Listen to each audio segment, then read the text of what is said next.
समाचार और मैं हूं आपके साथ नंदिनी यादव। वक्त हो चला है खबरों का, रुक लेते हैं खबर की ओर। उत्तर प्रदेश के मुख्यमंत्री योगी आदित्यनाथ ने सरकार के 9 वर्ष पूरे होने पर प्रदेश की जनता को बधाई देते हुए कहा कि असीम संभावनाओं वाला ये प्रदेश किन कारणों से पिछड़ा और मोहताज बना रहा ये सबके सामने है। उन्होंने कहा कि नवरात्रि और रमजान एक साथ चल रहे हैं, अलविदा की नमाज और ईद भी आने वाली है, लेकिन कहीं कोई अशांति नहीं है। सभी पर्व शालीनता से मनाए जा रहे हैं, ना कोई भय है, ना तनाव, ना दंगे का डर और ना ही कर्फ्यू का खतरा। यही सुशासन और बेहतर सुरक्षा का प्रमाण है। परसों अलविदा की नमाज होगी और 21 को ईद भी हो सकती है, 20 या 21 को होगी। कहीं कोई हलचल है क्या? कुछ भी नहीं। शालीनता के साथ सारे पर्व और त्योहार मनाए जा रहे हैं, कहीं कोई हलचल नहीं। यही है सुरक्षा। लोगों में खुशी है, हमारा त्योहार आ रहा है। हम नवरात्रि के साथ जुड़ेंगे, जगत जननी मां भगवती की उपासना के साथ जुड़ेंगे। कोई भय नहीं, कोई तनाव नहीं, कोई अराजकता नहीं, कोई अव्यवस्था नहीं, कोई कर्फ्यू का भय नहीं है, कोई दंगे का भय नहीं है। हम लोगों ने 9 वर्षों में प्रदेश में 9 लाख से अधिक सरकारी नौकरी दी है, जिसमें 2,19,000 केवल पुलिस भर्ती हुई है। 2,19,000 पुलिस भर्ती 9 वर्षों में उत्तर प्रदेश के अंदर हुई है। तो आज योगी सरकार के 9 साल पूरे हो चुके हैं और इसी पर चर्चा करने के लिए हमारे साथ तमाम मेहमान जुड़ गए हैं। सबसे पहले मैं मेहमानों का परिचय करवा देती हूं और हमारे साथ जुड़े हुए हैं राघवेंद्र सिंह, जो कि बीजेपी प्रवक्ता हैं। अशोक यादव, सपा प्रवक्ता, हमारे साथ जुड़ गए हैं। और मुस्लिम स्कॉलर नूर अहमद अजहरी जी हमारे साथ जुड़ गए हैं और वरिष्ठ पत्रकार हेमंत तिवारी जी हमारे साथ जुड़ गए हैं। आप सभी का बहुत बहुत स्वागत है। सबसे पहले मैं भारतीय जनता पार्टी का रुख करूंगी और देखिए, आप सब राघवेंद्र जी, आपको बहुत बहुत बधाई, क्योंकि आपकी सरकार ने 9 साल पूरे कंप्लीट कर लिए हैं। तो इस हिसाब से देखा जाए तो आप सबसे बड़ी उपलब्धि यूपी के लिए क्या कुछ बताना चाहेंगे आज के दिन के लिए?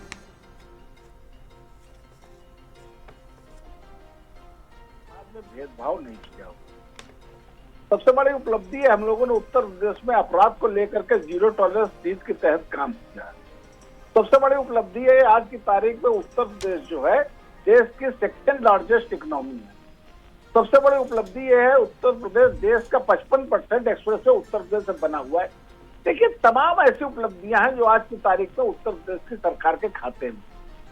आज का विषय यह है, उत्तर प्रदेश में ईद और नवरात्रि एक साथ मनाए जा रहे हैं। वास्तविकता यह है, इससे पहले उत्तर प्रदेश में तमाम राजनीतिक दलों की सरकारें रही, बसपा की भी रही है, समाजवादी पार्टी की भी रही है, कांग्रेस की भी रही है, मिलीजुली भी रही है। ये लोग भारतीय जनता पार्टी का भय दिखाते रहे। अरे, भारतीय जनता पार्टी की सरकार आ जाएगी तो आप लोगों को भगा दिया जाएगा, आप लोगों का उत्पीड़न किया जाएगा, आप लोगों का शोषण किया जाएगा, सरकारी योजनाओं में कोई लाभ नहीं दी जाएगा, समाज में हिस्सेदारी नहीं होगी। इस तरह की तमाम तरीके की बातें कहते रहे हैं। गुजरात में 7वां कार्यकाल चल रहा है, कहीं कोई भेदभाव नजर आ रहा है क्या? देश में 3रा कार्यकाल चल रहा है, कहीं कोई अंतर नजर आ रहा है क्या? उत्तर प्रदेश में 3रा कार्यकाल चल रहा है, कहीं कोई 2रा कार्यकाल चल रहा है, कहीं कोई दिखाई पड़ रहा है क्या? लेकिन ये लोग जो इस प्रकार की बातें करते हैं, ये लोग सिर्फ भारतीय जनता पार्टी को अथोड़वा की भूमिका में रखते हैं जी। आग तो कहीं नहीं फोड़ी होती है, लेकिन कहते हैं ये आग फोड़ डालेगा। भाई बताइए, कहां भारतीय जनता पार्टी अन्य समाज में भेदभाव करता है? भारतीय जनता पार्टी की उत्तर प्रदेश में लंबा समय हो गया सरकार। हमारे उत्तर प्रदेश में मुस्लिम आबादी 19.5 से 20% के आसपास है, लेकिन हमारी जितनी केंद्रीय योजनाएं उत्तर प्रदेश की योजनाएं हैं, उसमें 30% से लेकर 35% तक उत्तर प्रदेश में भागीदारी है मुस्लिम समाज की। कहाँ हम लोग भेदभाव करते? जितनी अनुपातिक दृष्टि से उससे कहीं ज्यादा हम लोग लाभ पहुंचाने का काम कर रहे हैं। लेकिन ये लोग जिस प्रकार से बातें करते रहे हैं, लंबा समय इन लोगों ने अंबाई के आधार पर राजनीति की, ना मुसलमानों का भला किया, ना यादवों का भला किया। अब देखा कि उनका काट का ठीकरा जो है, काट की हांडी चढ़ चुकी है, अब एक्सपोज हो गए हैं। अब ये बेचारे नया सगुफा लेकर के आए हैं, पीडीए लेकर के आए हैं। अरे भाई, आप लोग बताइए, आप लोगों का 4 बार कार्यकाल उत्तर प्रदेश में रहा है, पूरा 5 वर्षों का कार्यकाल पूरा किया है। कितना आप लोगों ने मुस्लिम समाज का भला कर दिया है, ठीक है। कितना आप लोगों ने यादव समाज का भला कर दिया था। यादव समाज में अपने परिवार का भला करने के अलावा इन लोगों ने कहीं किसी का भला नहीं किया। अब ये गाने लगे हैं। ठीक है जी। अशोक जी भी हमारे साथ बने हुए हैं। अशोक जी, अभी आप राघवेंद्र जी को सुन रहे थे, वो कह रहे हैं कि आप लोगों की सरकार थी तो जनता को डरा और धमका कर रखते थे। अब देखिए सभी लोग शांतिपूर्ण तरीके से रहते हैं और एक साथ रह रहे हैं। देखिए जैसा मुख्यमंत्री योगी आदित्यनाथ ने भी कहा कि नवरात्रि चल रही है, ईद एक साथ मनाया जाएगा, बहुत ही ज्यादा शांतिपूर्ण माहौल है। देखिए नंदिनी जी, मुख्यमंत्री जी का स्पीच आपने सुनाया, मुझे याद आ गया वो मूवीज का जो डिस्क्लेमर चलता है मूवी के पहले, इस कहानी के पात्र एवं घटनाएं काल्पनिक हैं, इसका सामाजिक जीवन से सरोकार नहीं है, अगर कोई सरोकार हो जाए तो इसको एक मात्र संजोग समझा जाए, ये डिस्क्लेमर चलता है। उसी तरह से मुख्यमंत्री जी की स्पीच को भी हम लोग उसी तरह से लेते हैं कि इस कहानी के पात्र एवं घटनाएं काल्पनिक है, मुख्यमंत्री जी की बातें काल्पनिक है। जो बात वो कह रहे थे होली दिवाली सामाजिक सौहार्द, भैया सामाजिक सौहार्द का सबसे बड़ा दुश्मन अगर कोई है तो ये भारतीय जनता पार्टी और योगी सरकार है। आप 2024 के लोकसभा चुनाव के बाद देख लीजिए, कांवड़ यात्रा से शुरू करिए, होली दिवाली दशहरा ईद रमजान, मतलब कोई ऐसा त्योहार चाहे हिंदू भाई का हो चाहे मुसलमान भाई का हो, कोई ऐसा त्योहार आपको नहीं मिलेगा जो सुचारू रूप से चले। हर त्योहार में भाजपाई जो है खलल डालने का काम करते हैं। यहाँ तक कि टाइम पर हाई कोर्ट ने भी इन लोगों को फटकार लगाई। अभी संभल में जिस तरह से डीएम और एसपी को लेकर के हाई कोर्ट ने कमेंट किया कि अगर आप स्थिति नहीं संभाल सकते हैं तो रिजाइन करिए, जाइए, क्योंकि उन्होंने कहा कि 20 लोग से ज्यादा नमाज नहीं पढ़ सकते एक जगह पे। अब बताइए, ये इस तरह का फरमान जारी करने वाले योगी सरकार के अधिकारी एसपी डीएम को लेकर के मुख्यमंत्री जी कह रहे हैं कि अमन चैन का माहौल। आप किसी मंदिर को रिस्ट्रिक्ट कर सकते हैं क्या कि मंदिर में 20 लोग जाएंगे खाली दर्शन करने? तो इस तरह का अगर धार्मिक सौहार्द बिगाड़ने का काम योगी सरकार के अधिकारी कर रहे हैं, हाई कोर्ट इस पर सख्त टिप्पणी कर रहा है और वो मुख्यमंत्री कह रहे हैं कि सामाजिक सौहार्द अमन चैन उत्तर प्रदेश में कायम है। देखिए अभी 9 साल की बात कर रहे थे लोग, तो 9 साल यूपी बेहाल, इसमें कुछ लोग बेहाल हैं, कुछ लोग मालामाल भी हैं। 9 साल पीडीए बेहाल, 9 साल किसान बेहाल, छात्र नौजवान बेहाल, लेकिन इसी 9 साल में कुछ लोग मालामाल हैं। जैसे 9 साल कोडिन माफिया मालामाल, 9 साल खनन माफिया मालामाल, 9 साल जाति विशेष के माफिया बलवान। तो 9 सालों में कुछ लोग बेहाल हुए हैं, कुछ लोग मालामाल हुए हैं, कुछ लोग बलवान हुए हैं। तो ये तो सेगमेंट है मालामाल होने वालों का, बेहाल होने वालों का।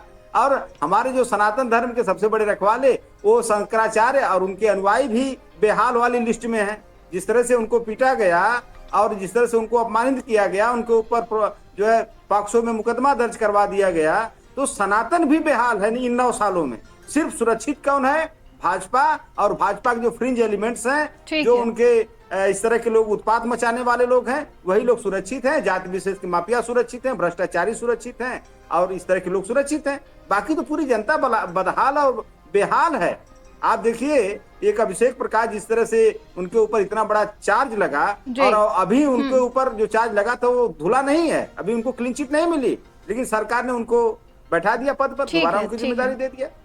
जी ठीक है। नूर अहमद अजहरी जी हमारे साथ जुड़े हुए हैं। नूर अहमद अजहरी जी, आप क्या कहना चाहेंगे इस 9 साल के पूरे भारतीय जनता पार्टी के सरकार के लिए? सत्ता पक्ष कह रही है कि सभी लोग खुशहाल हैं और विपक्ष की तरफ से हमेशा ये कहा जाता है, कई बार मंचों पर भी सुना गया है कि एक विशेष समुदाय को टारगेट किया जाता है। क्या कहना चाहेंगे आप? अभी मैं राघवेंद्र भाई को सुन रहा था जी, जो भारतीय जनता पार्टी के प्रवक्ता है महोदय ने कहा था कि सबसे पहला लफ्ज उनका ये था कि भेदभाव नहीं हुआ है। मुझे इस पर हंसी भी आई कि भेदभाव नहीं हुआ है, ये कैसे आप कह सकते हो? मतलब इतना झूठ एकदम आप चैनल पर बैठकर खुलेआम बोल रहे हो आप। मतलब भेदभाव के नाम से ही सरकार चल रही है। सरकार का काम है हिंदू समाज के युवाओं को मुसलमानों के खिलाफ भड़काना, उकसाना।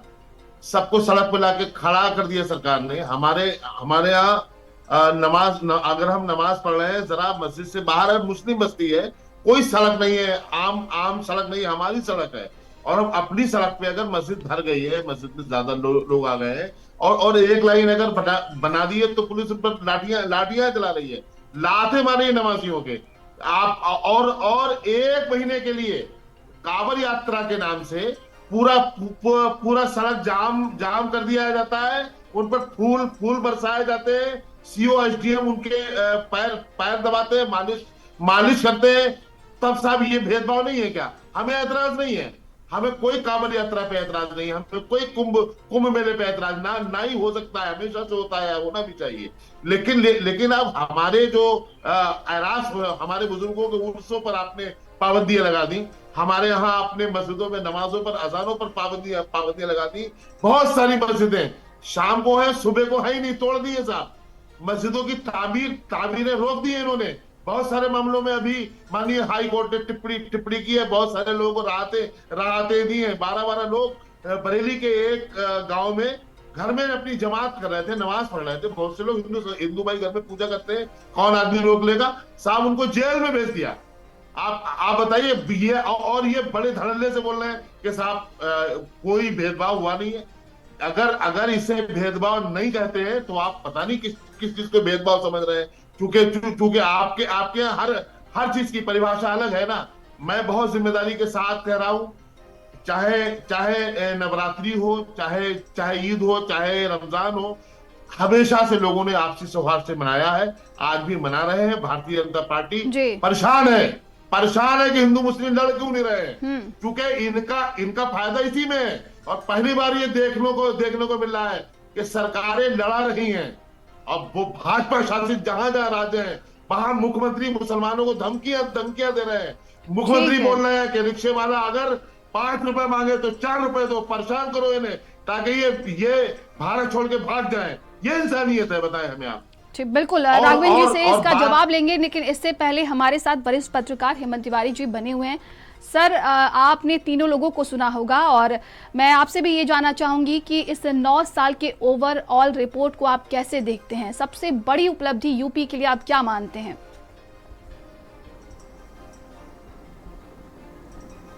देखिए, उपलब्धि के नाम पर एक बड़ी चीज़ है योगी आदित्यनाथ सरकार के पक्ष में कि लॉ एंड ऑर्डर को लेकर के एक बेहतर परसेप्शन बना हुआ है। मैं ये नहीं कह रहा हूँ कि रामराज आ गया है और सब कुछ बहुत ईमानदारी से चल रहा है। गलतियाँ कमियाँ तो जो अनादिकाल से चली आ रही वो सब मौजूद हैं, लेकिन यह है कि जाति यानी धार्मिक आधार पर कट्टरता बढ़ी है। बड़ी गंभीर बात बता रहा हूँ जी। धार्मिक आधार पर कट्टरता बढ़ी है, इसके बावजूद दंगे या जो सांप्रदायिक संघर्ष होते थे वे नहीं हुए हैं। अभी मौलाना साहब की बात आपने सुनी जी। तो अगर इस तरह की फीलिंग उनके भीतर है और इस तरह की कार्रवाई अगर हो रही है तो जाहिर सी बात है धार्मिक आधार पर कट्टरता बढ़ेगी। ये कट्टरता भविष्य के लिए कम नहीं हो रही है, ये आज नहीं तो कल या कभी फूट सकती है। ये भी स्थिति अच्छी नहीं है। तो एक जो सामान्य तौर पर बड़ी उपलब्धि योगी सरकार की मानी जाती है कि लॉ एंड ऑर्डर बेहतर हुआ है।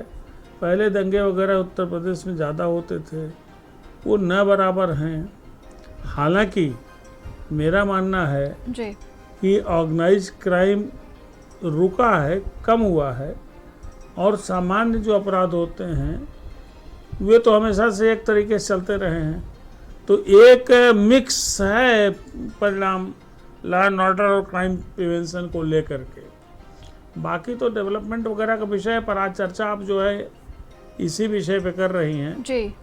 तो ये आप जान लीजिए कि दावे सरकार कितना भी करे, लेकिन ये जो सबका विश्वास वाली एक टैगलाइन है वो सही नहीं है। क्योंकि अभी आपने मौलाना की बात सुनी, ऐसी बातें आमतौर पर अक्सर सुनने को मिलती हैं। बिल्कुल जी जी। तो सरकार, लेकिन अब कारण क्या है? अब सरकार कर भी क्या सकती है? सरकार जिस पार्टी की है वो पार्टी के अपने खुद के सिद्धांत हैं, कुछ फार्मूले हैं, उनकी अपनी सोच है पॉलिटिकल, वो उसी आधार पर चलेंगे, उससे बदल नहीं सकते हैं। क्योंकि लोकतंत्र में सत्ता पाने के लिए, मतलब जीतने के लिए जिन अवयवों की आवश्यकता होती है, भारतीय जनता पार्टी की दृष्टि में उसमें मुसलमान कहीं स्टैंड नहीं करता है, ये असलियत है। तो उनकी ज़रूरत पॉलिटिकल तो उनको है नहीं। ऐसे सूरत में अगर कहीं सख्त स्थिति आ जाती है, जैसे नमाज वाली ही बात कही, तो मुसलमानों को खराब लगना स्वाभाविक है। तो मेरा कहने का अर्थ यह है जी कि कुछ हासिल हुआ हो या न हुआ हो, भाजपा सरकार के पक्ष में एक बात तो है कि दंगे नहीं हुए, सांप्रदायिक संघर्ष नहीं हुए, बावजूद इसके कि कम्युनल टेंशन तो नहीं बल्कि एक खिंचाव जो होता है, जी एक मुतफरका जो होता है, वो ज़्यादा बिटर हुआ है, ठीक है। कड़ा हुआ है, बढ़ा है। और जब इस तरह की स्थितियां उत्पन्न होती हैं तो भविष्य आपका बहुत सुरक्षित यानी नहीं कि रहता, ये लॉ एंड चिंता ऑर्डर की बात पूरी है। तरीके से सुधरा है सर, ये कह योगी सकते हैं आदित्यनाथ हम। सरकार को भी इन सोचना 9 चाहिए। सालों में लॉ एंड ऑर्डर पूरी तरीके से सुधरा है, बेहतर जी। हुआ है। देखिए, लॉ एंड ऑर्डर का 2 पार्ट होते हैं। एक बड़ी चीज की बड़े पैमाने पर ऑर्गेनाइज क्राइम और इस तरह की घटनाएं न हो। दूसरा सबसे बड़ा कि सामान्य तौर पर एक कम्युनल कॉन्फ्लिक्ट न हो, उपद्रव न हो। तो जी। इन सब चीजों में तो बहुत ठीक कमी है। आई, इसमें कोई शक नहीं। ठीक और एक बड़ी अचीवमेंट ये योगी आदित्यनाथ सरकार की मानी जा सकती है।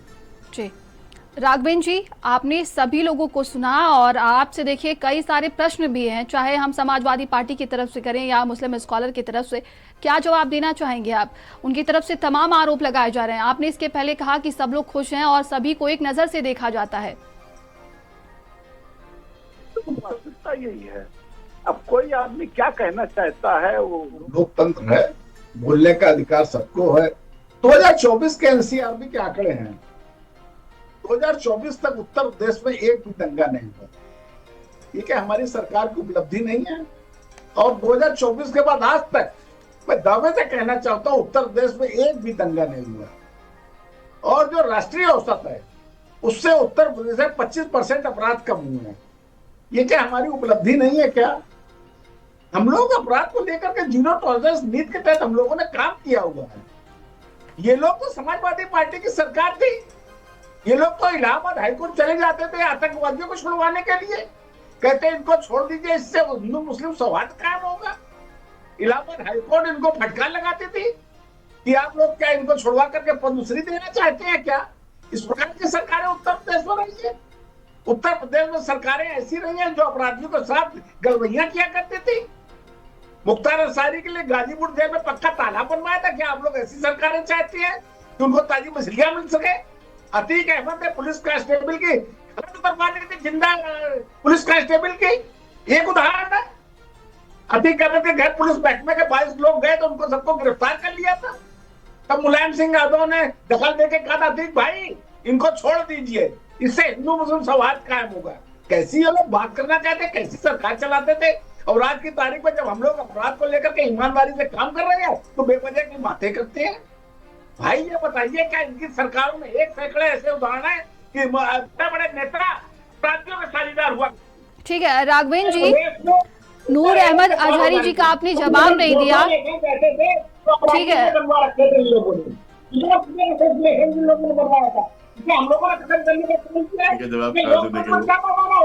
ठीक है राघवेंद्र जी, नूर अहमद अजहरी जी का आपने जवाब नहीं दिया। उन्होंने पूछा कि अगर टारगेट नहीं किया जाता, जिस तरीके से उन्होंने एग्जाम्पल दिए, मुख्यमंत्री की तरफ से कहा जाता है, असम के मुख्यमंत्री की तरफ से कि इतना टॉर्चर करो इन लोगों को, ये लोग परेशान हो जाएं, उसका जवाब नहीं दिया आपने। देखिए, असम के मुख्यमंत्री का मेरे संज्ञान में ऐसा कोई बयान नहीं है जो लोगों ने ऐसा बयान दिया। उत्तर प्रदेश के मुख्यमंत्री ने आज चर्चा जो हो रही है समझ रहा हूँ राघवेंद्र भाई, समझ रहा हूँ। ये बताइए, मेरी बात होनी नूर महमद जी, आप लोगों की दुकानें हो गई है बंद। आप लोग जब मुस्लिम स्कॉलर का बोर्ड लगा करके मुसलमानों को डराते धमकाते थे, अपनी दुकानें चलाते थे, वो हो गई है बंद। इसलिए आप पेट में कीड़े रेंग रहे हैं। क्या ये बताइए हमारी केंद्रीय योजना में मुस्लिम वर्ग के 30 से 35% साझेदार नहीं है? हम लोग कहाँ भेदभाव करते हैं? अभी रामपुर राजापुर हारे हैं, रामपुर पूरा देश देख रहा है आपके झूठ को, आपकी पार्टी के झूठे लोगों को पूरा देश देख रहा है। कितने बड़े झूठे हो आप लोग। अगर मुस्लिम वोट हमें न मिला होता तो राघवेंद्र भाई, पूरा देश आपके झूठ से बात करता है। आप कितना झूठ बोलते हो। एक एक बोलिए आप लोग, ताकि एक दूसरे की बात सुन सकें। क्या होता है लोकतंत्र में? चुनाव ही तो पैमाना होता है। उत्तर प्रदेश की जनता हमको चुनती है। मुझे बोलने बड़े दे, पैमाने मुझे पर बोलने ठीक है, हमको आप ही के पास वोट भी आएंगे, मिलता ठीक है। है। बड़े ठीक है, पैमाने पर- राघवेंद्र जी, ठीक है, नूर अहमद अजवारी जी कुछ कहना चाहते हैं, उनकी भी बात सुन लेते हैं। ठीक है, बोलिए। दरअसल दुकानें कौन चला रहा है और दुकानें किसको अपनी बंद होने का खौफ है, ये पूरा देश देख रहा है राघवेंद्र भाई। आप लोग सुनो ना, राघवेंद्र राघवेंद्र भाई सुनो तो, राघवेंद्र भाई ने सुना आपको, राघवेंद्र भाई सुना मैंने आपको, ध्यान रखें, ध्यान रखें, आप समझदार आदमी, राघवेंद्र भाई आप समझदारी से झूठ बोलते हैं आप, कुर्सी में जाते थे राघवेंद्र भाई आप बड़ी समझदारी से झूठ बोलते हैं आप लोग कसम आप सुनो ना, खाए बैठे, मुझे बातें लगता है ठीक है, आप एक एक काफी कर सही राघवेंद्र जी हैं। उनकी बात सुन लीजिए।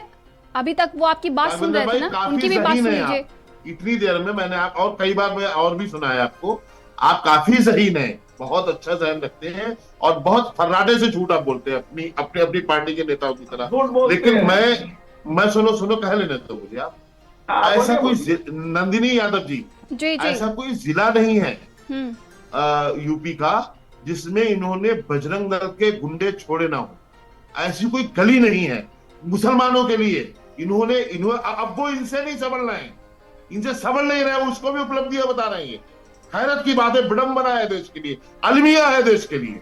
मैं भाई जो तिवारी जी बैठे हैं, हेमंत तिवारी जी, मैं सल्यूट करता हूं आपको। कम से कम आपने हमारे दर्द को समझा, सुना, आपने कहा। लेकिन एक बात जो आपने बोली ना कि लाइन ऑर्डर है, लाइन ऑर्डर मालूम कैसे है? लाइन ऑर्डर ऐसे है कि मुस्लिम लड़की ले जाते हैं ये लोग और फिर उसको कानून समझाते हैं कि बालिग है और ये है वो है, सेक्युलर हो जाते हैं वहां पर। और जब कोई मुस्लिम लड़का खुदा ना करे हिंदू लड़की को ले आता है तो उसको कम्युनल बनाते हैं, उसको ये लफ्ज़ात बनाते हैं। ऐसे केसेस सामने आए, ठीक है। ये लाइन ऑर्डर सुन ले, लाइन ऑर्डर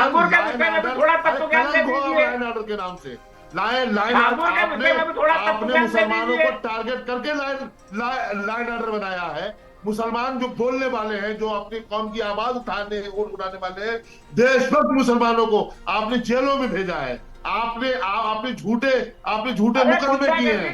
आपने एसएसपी और सीओ और पुलिस इस तरह की भेजी है जो आरएसएस के ऐसा लगता ही नहीं कि ये लोग पढ़े लिखे लोग हैं। आरएसएस के खेमे से निकल करके आए और वो सिर्फ मुसलमानों को टारगेट कर रहे हैं। किसी से छिपा हुआ नहीं है। क्या बात करो राघवेंद्र भाई, झूठ फैलाते हो आप देश में। आप झूठे लोग हो, झूठे पार्टी के झूठे प्रवक्ता हो आप। बहुत जिम्मेदारी के साथ कह रहा हूँ, झूठी पार्टी के झूठे प्रवक्ता हो आप। हम लोग कहते हैं अगर किसी ने अपराध किया, किसी ने गुंडागर्दी की, किसी ने अराजकता चलाई, उसको आपसे समझ रही है, पुलिस नहीं समझ रही आपसे, पुलिस ही गुंडागर्दी नहीं समझ रही है। समझ रहे आप, चिंता मत करिए। जब वो अनु चौधरी मुसलमानों के खिलाफ बोलता है तब आप उसकी पीठ दबाते हो। जब कोई संभल का सीओ मुसलमानों को गालियां देता है तब आप उसकी पीठ अरे हिम्मत है तो संभल के सीओ को सस्पेंड करो ना। क्योंकि उसने मुसलमान को दी है, गाली दी है, मुसलमानों को चैलेंज किए है, मुसलमानों को धमकी। ठीक है, एक एक करके बोलिए एक दूसरे की, ताकि बात भी तो सुन सके आप लोग। अपनी में ही बहस किए जा रहे हैं, ठीक है। अशोक जी भी हमारे साथ बने हुए, ठीक है, आपके पास दोबारा वापस लौटेंगे। अशोक जी देखिए, राघवेंद्र जी की तरफ से तमाम बड़े दावे किए जा रहे हैं लॉ एंड ऑर्डर को लेकर भी। वो कह रहे हैं कि सरकार की सबसे बड़ी उपलब्धि यही रही है, कोई भी दंगा नहीं हुआ है। देखिए, दंगों के लेकर के अभी इन्होंने कहा 2024 से लेकर इन्होंने डेडलाइन दिया। आपको 13 अक्टूबर 2024 की बात में बता रहा हूँ। इन्होंने कहा ना 13 अक्टूबर 2024 बहराइच में दंगा हुआ और इनके विधायक सुरेश्वर सिंह जी ने एफआईआर कराई और एफआईआर में इन्हीं के लोगों का नाम लिया कि भारतीय जनता युवा मोर्चा के लोग शराब पी करके दंगे भड़काने का काम किए। बाद में दबाव पड़ा, बेचारे अपना मुकदमा वापस ले लिए।